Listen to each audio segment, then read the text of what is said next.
Thank you, Madam President. It is an honor to have the opportunity to address the Council on behalf of the High Representative of the European Union for Foreign Affairs and Security Policy, Ms. Kaja Kallas, in her capacity as coordinator of the Joint Commission of the Joint Comprehensive Plan of Action.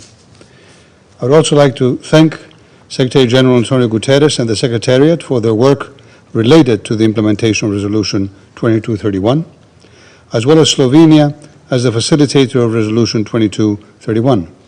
We take note of the 19th report of the Secretary General on the implementation of Resolution 2231. This session takes place under most serious circumstances, with a dangerous cycle of escalation following military action against nuclear-related sites in Iran. In view of this, the UN Secretary General on Sunday stated in this Council that there is a growing risk that this conflict could rapidly get out of control, with catastrophic consequences for civilians, the region, and the world. We welcome the announced ceasefire and urge all sides to effectively implement it.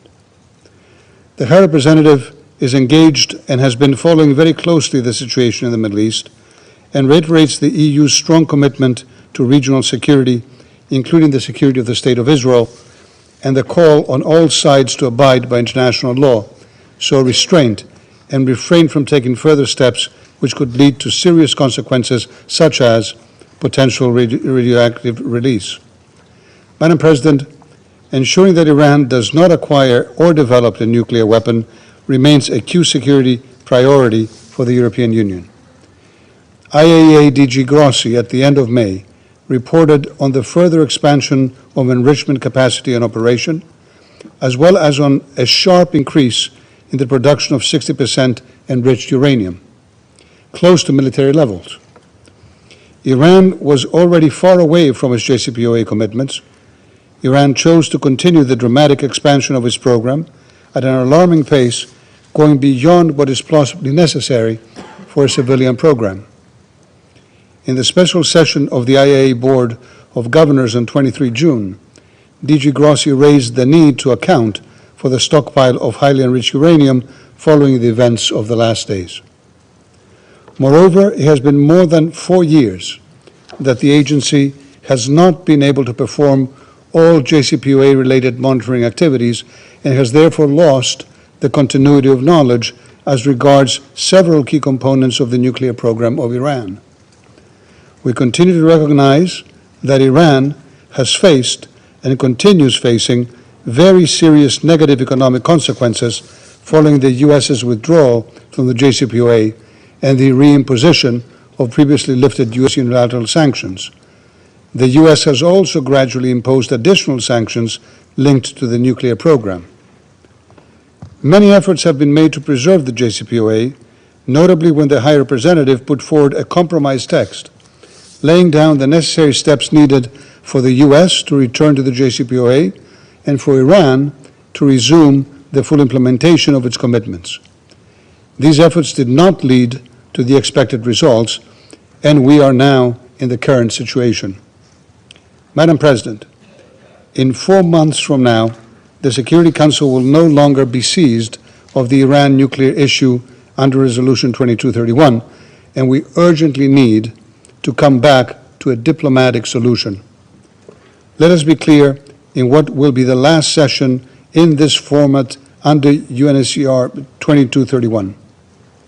A lasting solution to the Iranian nuclear issue can only be through a negotiated deal, not military action.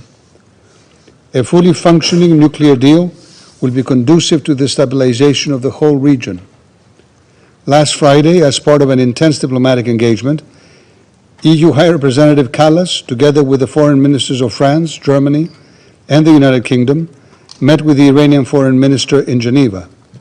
They reiterated the long-standing concerns about Iran's expansion of its nuclear program, and they discussed avenues towards a negotiated solution.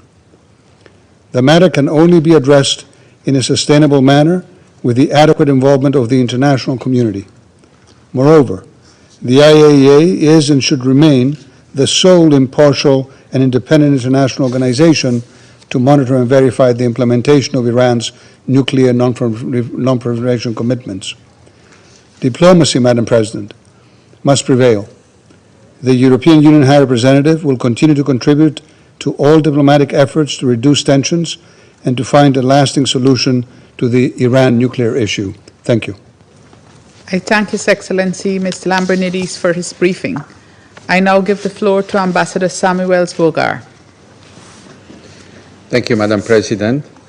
I'm speaking in my capacities as the Security Council's appointed facilitator for the implementation of Resolution 2231.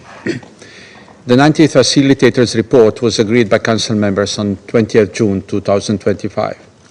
I would like to thank all Council members for their cooperation and constructive engagement in this process, and for their willingness to seek consensus and compromise